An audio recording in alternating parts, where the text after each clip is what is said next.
Bonjour à tous et bienvenue. Je m'appelle Glenn Disson et nous sommes rejoints aujourd'hui par le juge Andrew Napolitano, un ancien juge de la Cour supérieure qui anime désormais l'émission politique extrêmement populaire Judging Freedom. Merci beaucoup d'avoir pris le temps de nous écouter. Oh, professeur Disson, merci de m'avoir invité et merci d'être un habitué de l'émission. J'attends avec impatience toutes nos conversations. Bien qu'il soit inhabituel que ce soit vous qui me posiez des questions plutôt que l'inverse, je m'en réjouis. Eh bien, je voudrais commencer par connaître votre point de vue sur le fait que les Américains ont tendance à toujours voter pour la paix, mais qu'ils obtiennent rarement ce qu'ils veulent.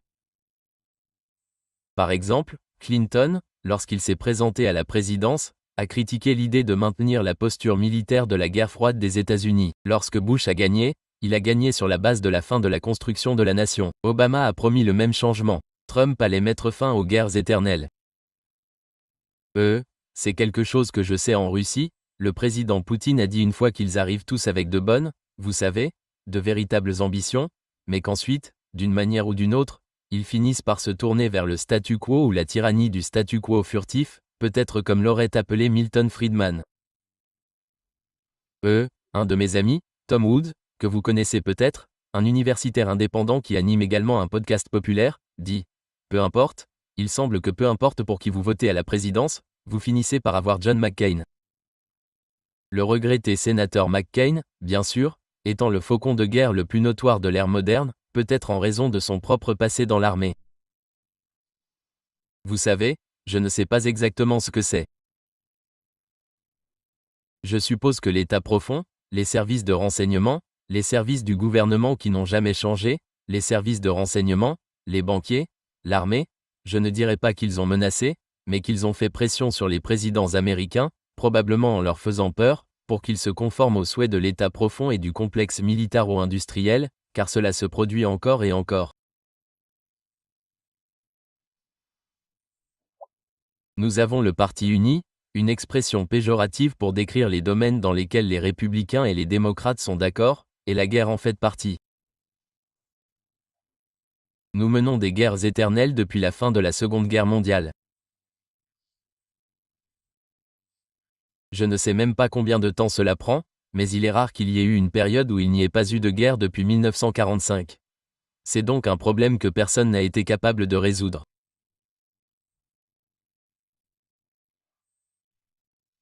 Il faudrait un libertarien pro-paix sérieux comme Ron Paul, qui a dépassé son âge pour se présenter aux élections, ou Thomas Massie, son successeur idéologique à la Chambre.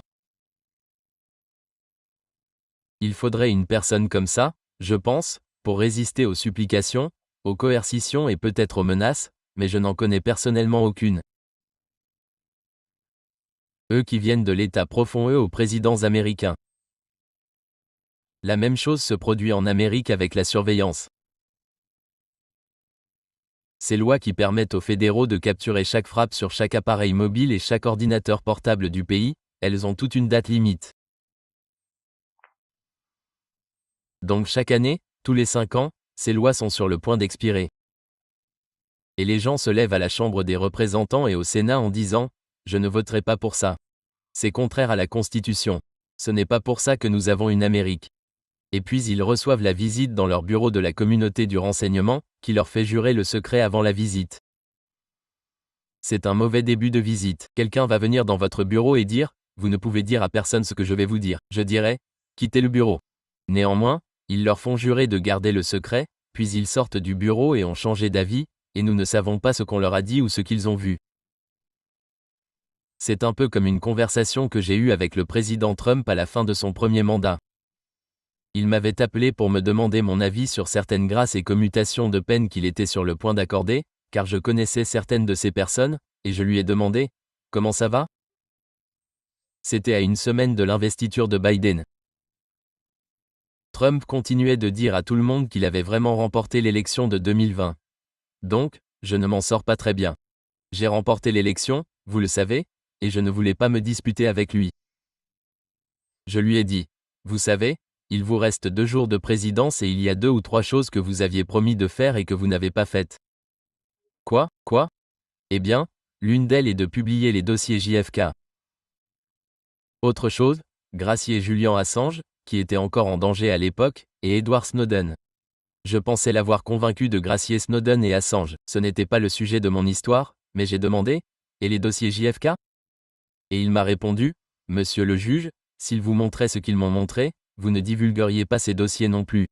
Et j'ai dit, eh bien, qui sont-ils et que vous ont-ils montré? Et il a répondu, un jour, et puis il a haussé le ton. Quand on parle et qu'il n'y a pas 15 personnes qui écoutent l'appel téléphonique, je peux vous le dire. Eh bien, il ne l'a jamais fait. Donc, apparemment, selon lui, ou du moins il voulait que je le pense, quelqu'un dans l'armée lui a montré quelque chose de tellement horrible que cela l'a fait reconsidérer sa décision. Que ce soit une menace directe ou une menace voilée ou juste une photo de la cervelle de JFK explosée, je ne sais pas. Les menaces, la coercition, la peur, les promesses, tout cela règne au sein du gouvernement américain.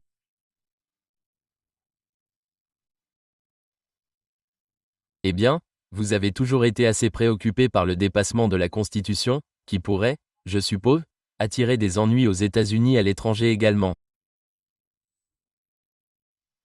Mais en ce qui concerne Trump et les agences de renseignement, dans quelle mesure pensez-vous que le manque de surveillance de ce que font les agences de renseignement est un problème croissant? Parce que cela a vraiment été révélé dans les médias avec le scandale du Russiagate, dans lequel les agences de renseignement semblent s'en prendre à Trump de manière très importante.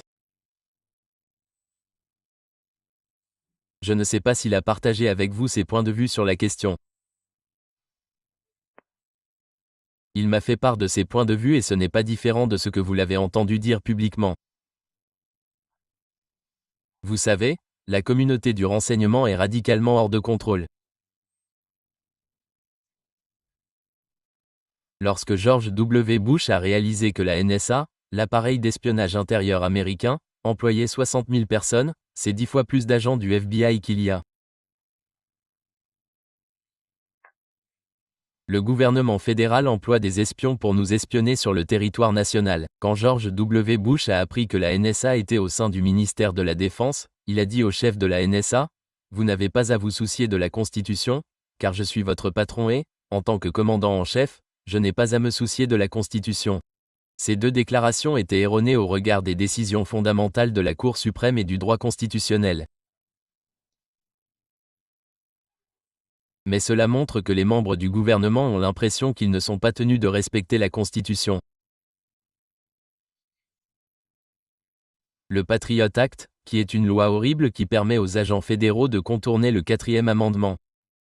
En vertu du 4e amendement, seul un juge peut délivrer un mandat de perquisition sur la base d'une cause probable de crime. Le Patriot Act permet à un agent du FBI d'autoriser un autre agent du FBI à préparer son propre mandat de perquisition.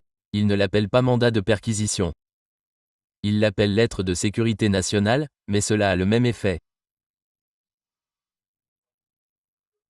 Cela a commencé en 2001. Cela fait 24 ans.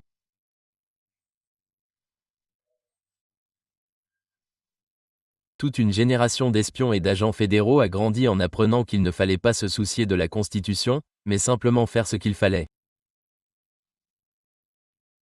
Nous nous occuperons des questions constitutionnelles plus tard.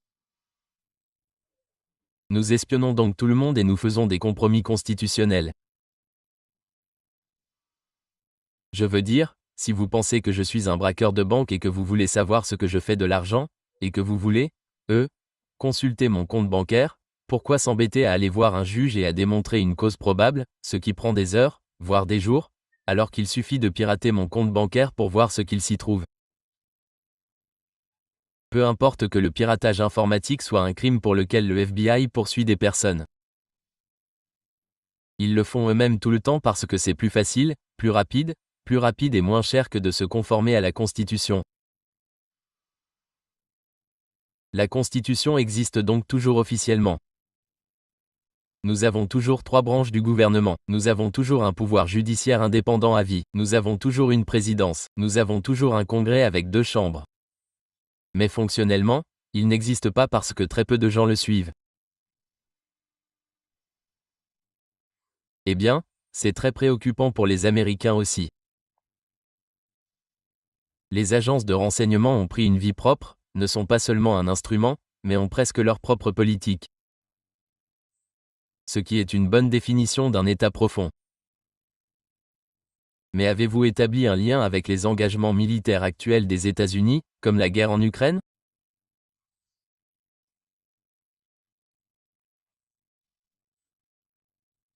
Car il semblerait, du moins d'après ce qu'a dit le New York Times, que le lendemain du coup d'État qui a renversé Yanukovych en 2014, la première chose qu'a faite le nouveau chef du renseignement ukrainien a été d'appeler le MI6 et la CIA, et ils ont commencé à recréer les agences de renseignement à partir de zéro, parce qu'elles étaient un peu trop proches des Russes.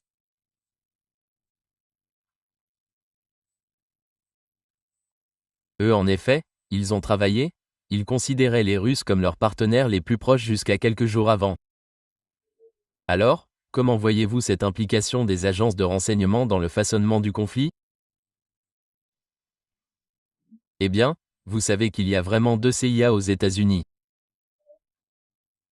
Il y a les espions qui collectent des données dont le gouvernement fédéral américain a réellement besoin pour savoir quel danger existe.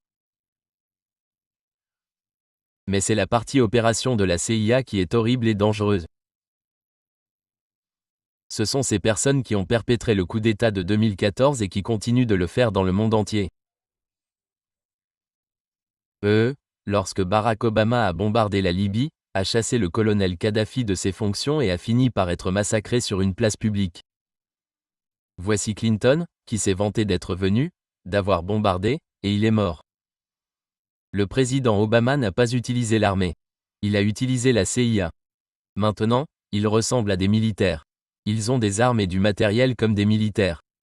Ils avaient des avions à réaction avec des missiles, mais ils ne sont pas militaires parce que la loi américaine pour l'utilisation de l'armée nécessite le consentement du Congrès. Mais la CIA travaille directement pour le président. Donc, le président a maintenant sa propre armée secrète privée qu'il peut utiliser pour tuer des gens. Cependant, il n'a jamais voulu que cela soit autorisé par la loi, il s'est juste transformé en branche opérationnelle de la CIA, et aucun président, pas même l'actuel qui a été victime de cela, les espions ne lui ont fait de mal. Ce sont les responsables des opérations qui l'ont fait. Aucun président n'a mis fin à cela, donc je ne vois pas les choses s'améliorer. Je vois le gouvernement grandir et la liberté diminuer. Le gouvernement des États-Unis pourrait mourir de mort naturelle parce qu'il ne sera pas en mesure de payer ses dettes. Je veux dire qu'il doit 37 000 milliards. Cela fera 40 000 milliards lorsque Trump quittera ses fonctions. Maintenant, vous pouvez faire le calcul. Le service de la dette de 40 000 milliards par an est de plus d'1 billion. Non, aucune société ne pourrait survivre très longtemps avec ce genre de service de la dette. Si Trump répudie la dette, ce serait peut-être une très bonne chose. Mais beaucoup de gens, de gouvernements et d'institutions n'auront pas de chance et personne ne prêtera plus jamais d'argent au gouvernement américain qui sera obligé de vivre selon ses moyens ou de taxer les gens à mort et il y aura une révolution. Donc, d'une manière ou d'une autre, cela s'arrêtera. Je ne sais pas si cela s'arrêtera de mon vivant, mais ce sera probablement le cas de la vôtre. Oui, c'est une préoccupation pour moi car il semble que nous nous dirigions vers une autre grande crise financière. Elle a probablement été accélérée par ses droits de douane. Mais si le dollar subit une crise et que l'on tente de le sauver en augmentant les taux d'intérêt, cela rendra impossible le service de la dette. Donc, oui, on dirait juste que nous nous dirigeons vers une crise qui ne peut pas vraiment être résolue. Mais nous avons seulement un président, vous m'avez entendu dire cela lorsque vous étiez dans mon émission, et je vous suis profondément reconnaissant à chaque fois que vous venez. Nous avons un président qui ne comprend rien aux bases de l'économie. Il ne comprend pas les principes de base de l'économie, à savoir qu'un tarif douanier est une taxe sur les ventes payées par le consommateur final. Et vous commencez à voir les prix augmenter dans ce pays, pas de manière radicale, pas spectaculaire, mais lentement et de manière générale. Et cela atteindra probablement son apogée dans 1 an. Que se passera-t-il dans 1 an?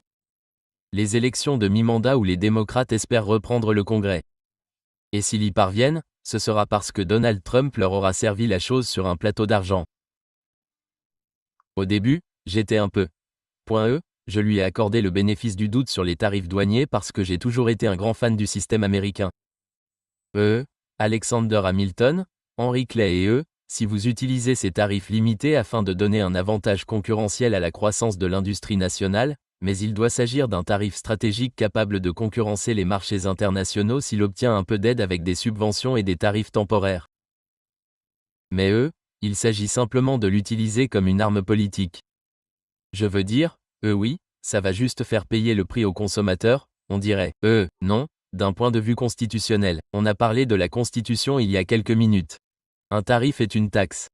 Seul le Congrès peut imposer une taxe qui a été décidée par un tribunal fédéral inférieur et une cour d'appel fédérale, je pense, confirmera cette décision très bientôt. Littéralement très bientôt, car ils ont dit que leur décision serait rendue avant la fête du travail, qui tombe dans 2 semaines. Donc ça ira à la Cour suprême.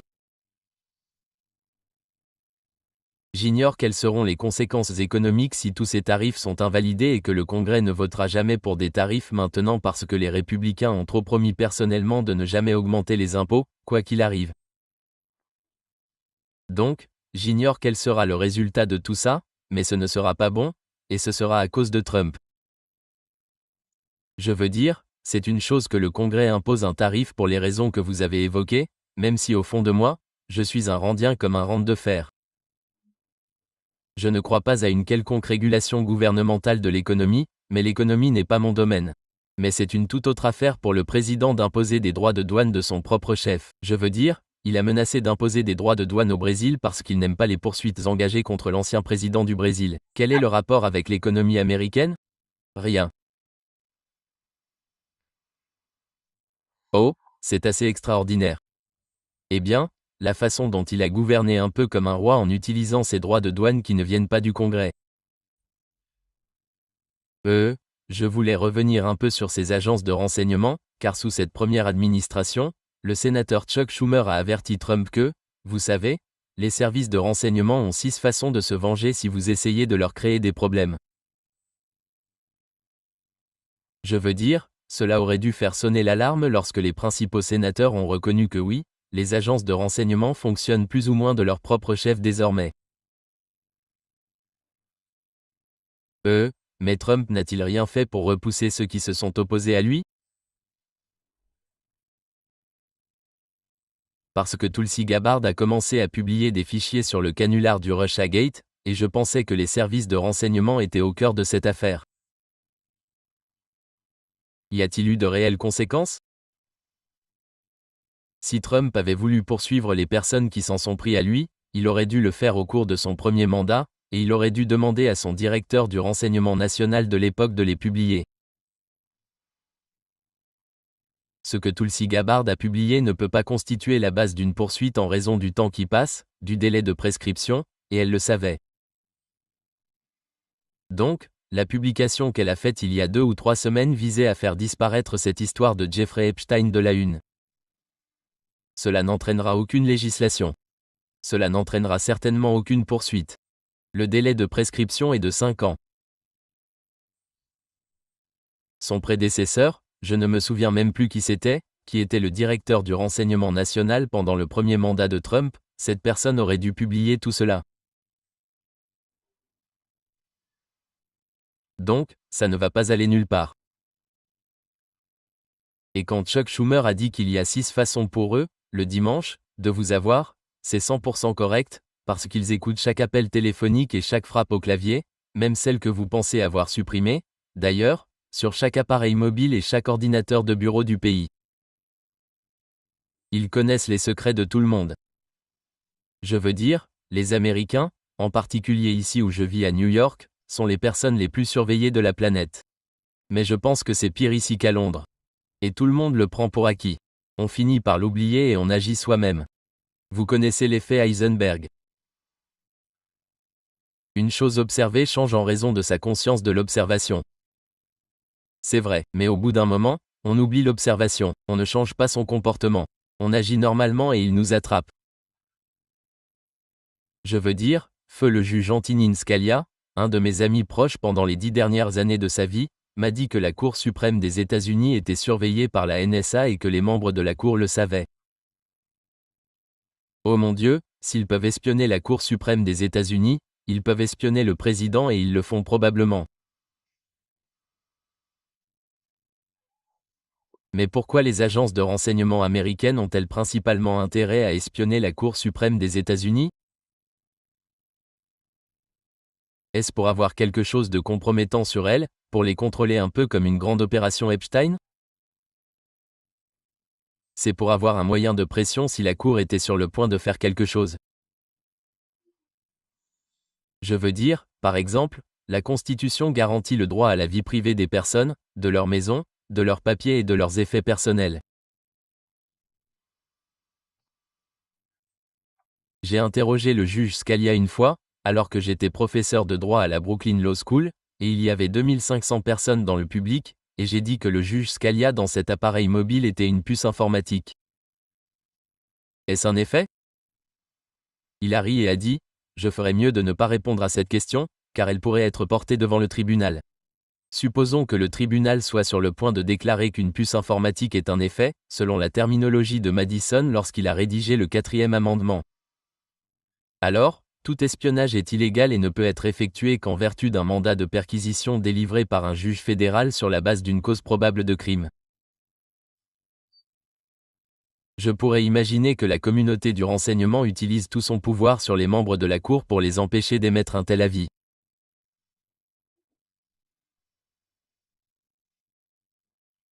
Mais lorsqu'il y a des opérations de renseignement majeures aux États-Unis, encore une fois, nous ne savons pas si Jeffrey Epstein était un espion du Mossad, mais supposons qu'il le serait. Quelle est la probabilité qu'il opère uniquement pour le compte d'Israël? Il n'y aurait aucun partenariat avec les États-Unis. Je veux dire, nous entrons dans le domaine de la spéculation, bien sûr, mais vous savez, comment voyez-vous cela?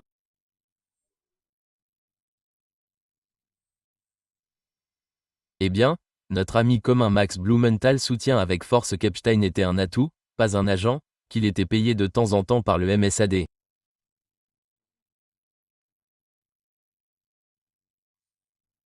Et la CIA le savait et travaillait main dans la main avec le Mossad.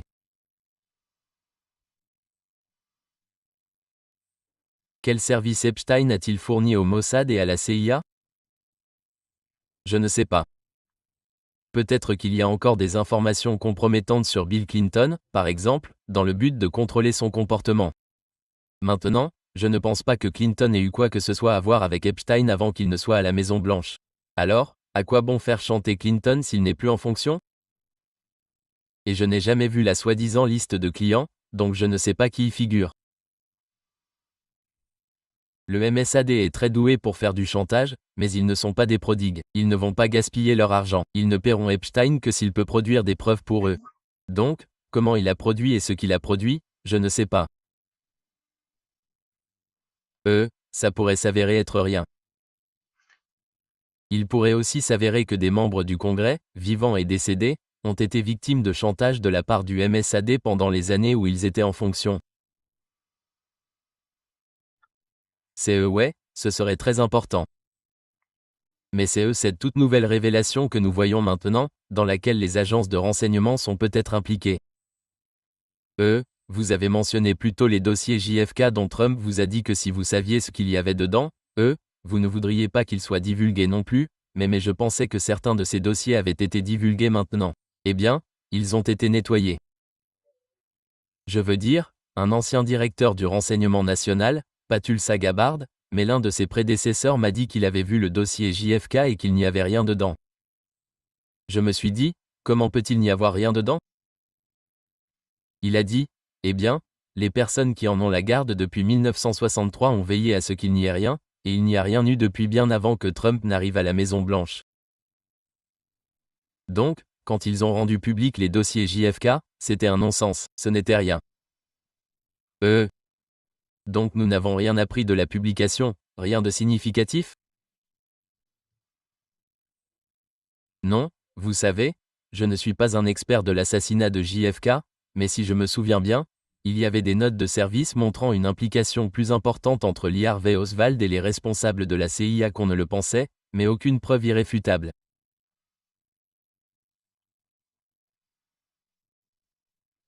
Non, aucune instruction à Oswald de se rendre au Dealey Plaza à 13h le 22 novembre 1963. Aucune preuve irréfutable.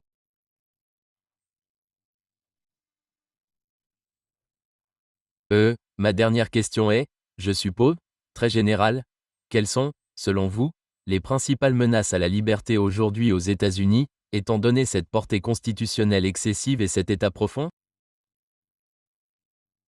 Eh bien, qu'est-ce qui menace la liberté? Eh bien, le Congrès refuse de faire son travail et laisse le président s'arroger un pouvoir qui porte atteinte à la liberté.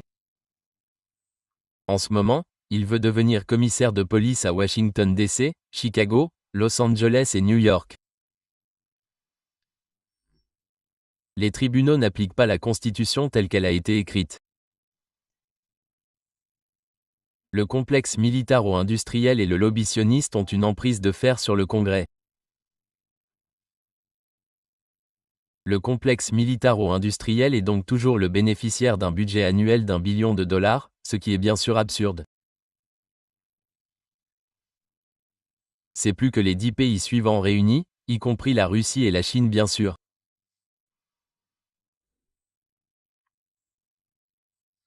L'absence de normes constitutionnelles, toutes ces choses et la dette, toutes ces choses vont faire tomber le gouvernement américain, probablement la dette avant les autres. Vous prédisez donc l'effondrement du gouvernement américain dans un avenir prévisible, l'effondrement du gouvernement fédéral et la scission des États-Unis en je ne sais pas combien, une douzaine de petites républiques. Donc l'éclatement des États-Unis également. Oui. Oui, parce qu'elle ne pourra pas payer ses factures. Elle ne pourra pas payer son salaire. Personne ne voudra travailler pour elle. Personne ne lui prêtera d'argent. Les gens à qui elle doit de l'argent n'auront pas de chance. Ce serait comme poursuivre la Confédération après la guerre de sécession parce que vous lui avez accordé un prêt. Les tribunaux fédéraux ne traiteraient même pas les plaintes. Donc, désolé, juste une dernière question. Qui, selon vous, se séparerait en premier? C'est comme le Texas ou comment voyez-vous cette fragmentation? Eh bien, ce ne sont que des spéculations de ma part, mais ce serait régional et idéologique. Donc, la Nouvelle-Angleterre serait probablement sa propre petite république. Le Texas serait ça. La Géorgie, la Caroline du Sud et la Floride en seraient une. Je ne sais pas où mon état d'origine, le New Jersey, finirait. Probablement là où New York ira. Mais ce sont les choses qui vont probablement se passer. Je veux dire, les gens vont se réveiller et ils pourront toujours aller au supermarché, à l'église et au travail. Il n'y aura plus de gouvernement fédéral. Quelqu'un va-t-il prendre la relève? Qui sait? Juge Nepalan, je suis un grand fan. Cela a donc été un véritable privilège pour vous de venir sur ma chaîne. Merci beaucoup. Eh bien, le fandom est bilatéral et j'ai hâte de vous voir avec moi plus tard cette semaine. Merci, professeur. Merci.